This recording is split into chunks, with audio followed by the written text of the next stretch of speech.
Yo, my name's Juan Gonzalez, just another gym guy, and I ain't certified in a goddamn thing.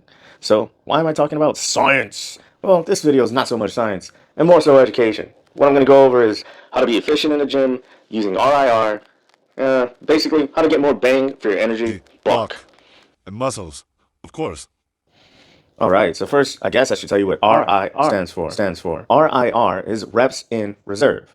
In other words, it's the amount of reps that you stop at before you hit failure. So, like, let's say at 10 reps, I fail normally. I've measured this out. I've done a set of failure. I could not push the weight past 10. So I know 10 is my 0 RIR. That's complete failure, which means 1 RIR would be 9, so on and so forth. So you're probably thinking, most of the time when I see people work out, they're just going until they fail.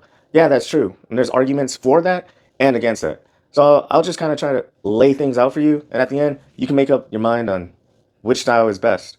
I always seem to think a mixture of everything comes out to be the best. But we'll get back to that in a second.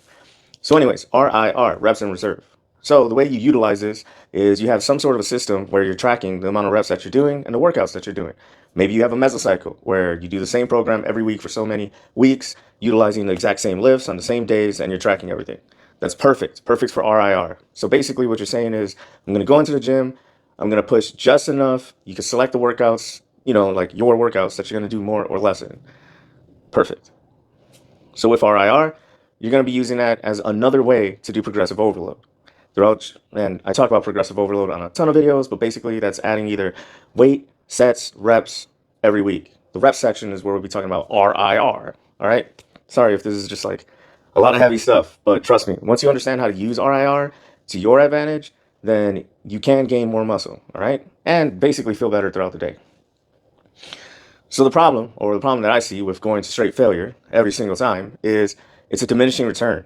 If you look at the graph, if you look at the curve, at the bottom, you have maximum amount of energy. You're on your first rep, right? How much muscle do you think that's going to gain? Or hypertrophy? Not a ton. You start doing a few reps, then you start building up the hypertrophy. You're ripping down the muscle. You're pushing, right? But the more that you go and the more energy it takes to push that weight, the less hypertrophy you're getting. So yeah, you're getting a bit stronger, a bit more muscle, but you're not getting your money's worth from it. So you're probably thinking like, all right, so what? I want to go full blast and get every drip, right? Yeah, that's where this comes in. Are you working within a program where like you're starting out with, let's say you're starting out with a secondary or something that isn't your main lift, or you have multiple main lifts, or you're just trying to do a full body and nothing is emphasized? Well, then you want to have enough energy spread evenly throughout that workout. You don't want to blow all your energy out on that first workout on a few reps that aren't really doing much for you. So that's where RIR comes into play. You say, hey, I'm going to hit this. Let's see. I want to emphasize my chest muscles to grow this time around, but I want to make sure that these other two lifts around it are getting something decent. So you could say, like, for chest, I'm going to go 1 RIR, and then for the other lifts, I'll go 2 RIR, and then for the stuff I really don't care about, but I'm just trying to work in, I might not even like those movements, I'll do 3 RIR just to get that in, just to get some hypertrophy on those movements. So now you really thought ahead. So instead of just approaching every single workout like you're going to just blow out to failure, you're saving some of that energy and you're taking the next workout further than you would have been able to take it. So that's what I mean. You're getting more bang for your energy buck rather than wasting it on that bell curve or whatever, on that curve of diminishing returns. Now then, that's a pretty simple overview of RIR, but I think you get the picture. You've only got so much energy when you hit the gym. When you're doing those reps where you're screaming or you're just on that failure, then you're using a lot more energy than the hypertrophy you're getting back, which is the muscle gain. And then if you use all your energy there, you're going to feel burnt out when you're doing your other lifts, and they're not going to go as far as they could have. Meaning they didn't have to go to failure, but now you're failing all super fast on everything because you just busted up your muscle. You didn't bust up your muscle, but you used your energy. So yeah, just think about energy as the money that you're spending. You're only going to have so much, and invest that into the lifts that you want to grow the most, but don't ever totally neglect one of your muscles. That's my personal opinion. You do you. So yeah, like I said, I was going to talk about things both ways. What about working out till failure all the time? That's what I used to do. And obviously many bodybuilders have shown us that that does work. The thing is, you're probably going to need to deload more often, and nobody wants to deload. In which deload, I mean, you're going to have to go a week where you're barely lifting just to get some of that stamina back so that you can start another mesocycle or get back to lifting.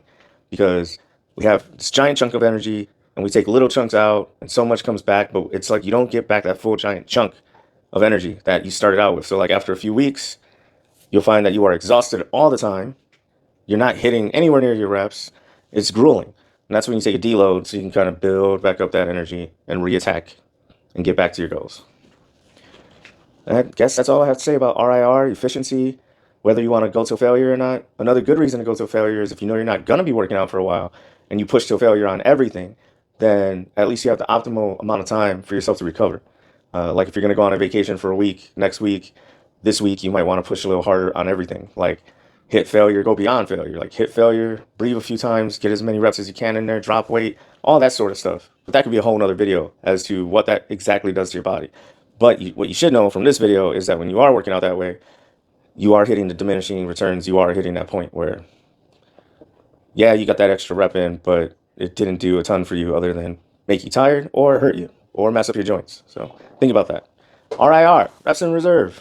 Save some of that energy. Spend it later. Have a better day. Breathe. I don't fucking know, man. But I wanted to let you guys know. So there you go. Talk to you later. Peace. Yo, I just wanted to say that this shirt by Bicep Party was my inspiration for the video that I just made. If you're into it, then I would say go check out Bicep Party. Links in my bio, description. It's somewhere nearby. And use my code, GymGuy10 for 10% off. All right? Well then, see you guys later. Hope you're counting your RIR. Peace.